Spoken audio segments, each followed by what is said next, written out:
السلام عليكم. ازيكم عاملين ايه؟ النهارده هنعرف نتائج الاسبوع 26 من الدوري الانجليزي. بعد اذنكم، لو الفيديو عجبكم تعملوا لايك، تدوسوا لايك وتشتركوا في القناة، تضغطوا على زر الجرس عشان كل جديد انا اقدمه يوصل لكم. ليفربول 4، لوتن تاون 1، تشيلسي توتنهام. دي المباراة دي مؤجلة لوقت لاحق. كريستال بالاس 3، برينلي 0، استون فيلا 4، نوتنغهام فورست 2، مانشستر يونايتد 1، فولهام 2، برايتون 1، ايفرتون 1، بورموث 0، مانشستر سيتي 1، ارسنال 4، نيوكاسل يونايتد 1، وولفرهامبتون 1، شيفيلد يونايتد 0، ويست هام 4، برانتفورد 2. دلوقتي هنشوف هدف فوز نادي مانشستر سيتي على نادي بورموث خارج أرضه. يتعثر اليوم كما هو الحال بالنسبة لأرسنال، لكن هنا الكرة الملعوبة. الله. دلوقتي هنعرف مواعيد مباراة الأسبوع 27 من الدوري الإنجليزي. يوم السبت 2/3 تتلعب 6 ماتشات في توقيت واحد الساعة 5 مساء.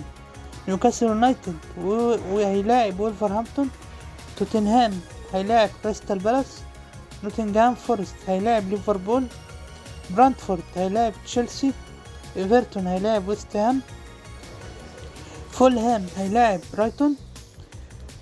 في نفس اليوم يوم السبت هتتلعب مباراة لوتن تاون واستون فيلا، هتتلعب الساعة 7:30 مساء. يوم الأحد هتتلعب مباراتين، برينلي هيلاعب بورموث الساعة 3 مساء، مانشستر سيتي هيلاعب مانشستر يونايتد الساعة 5:30 مساء. وهتختتم مباراة هذا الأسبوع بمباراة شيفيلد يونايتد وأرسنال، هتتلعب يوم الاثنين 4/3 الساعة 10 مساء.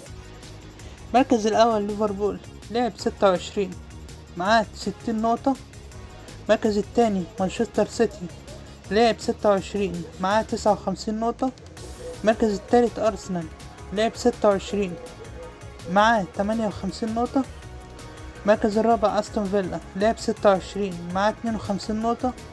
المركز الخامس توتنهام لعب 25 مباراة معاه 47 نقطة.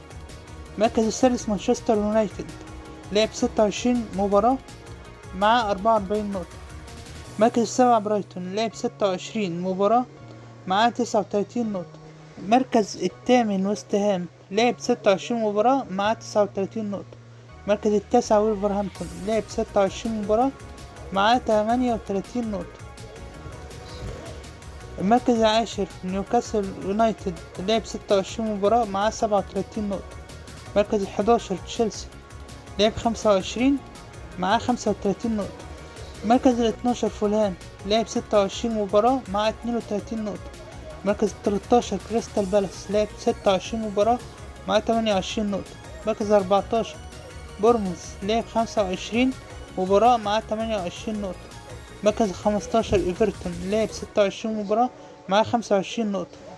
مركز 15 ايفرتون لعب 26 مباراة معاه 25 نقطة. مركز 16 برانتفورد لعب 26 مباراة معاه 25 نقطة. مركز 17 نوتنغهام فورست لعب 26 مباراة مع 24 نقطة. المركز 18 لوتن تاون لعب 25 مباراة مع 20 نقطة. مركز 19 برينلي لعب 26 مباراة مع 13 نقطة. مركز 20 شيفيلد يونايتد لعب 26 مباراة مع 13 نقطة. قائمة هدافين الدوري الإنجليزي إلى الآن: المركز الأول أرلينج هالاند مانشستر سيتي أحرز 17 هدف. المركز الثاني محمد صلاح من ليفربول أحرز 15 هدف. المركز الثالث أولي واتكنز من أستون فيلا أحرز 14 هدف. المركز الثالث جورد بوين من ويست هام أحرز 14 هدف. المركز الخامس دومينيك سولينكي من بورموث أحرز 14 هدف. بصوا يا جماعة، اللي عايزني اشترك له في القناة يشترك في قناتي ويكتب لي تحت في التعليقات اشتركت في قناتك، وانا على طول هرد له الاشتراك بتاعه. تمام. وكده الفيديو بتاعي انتهى. شكرا على المتابعة.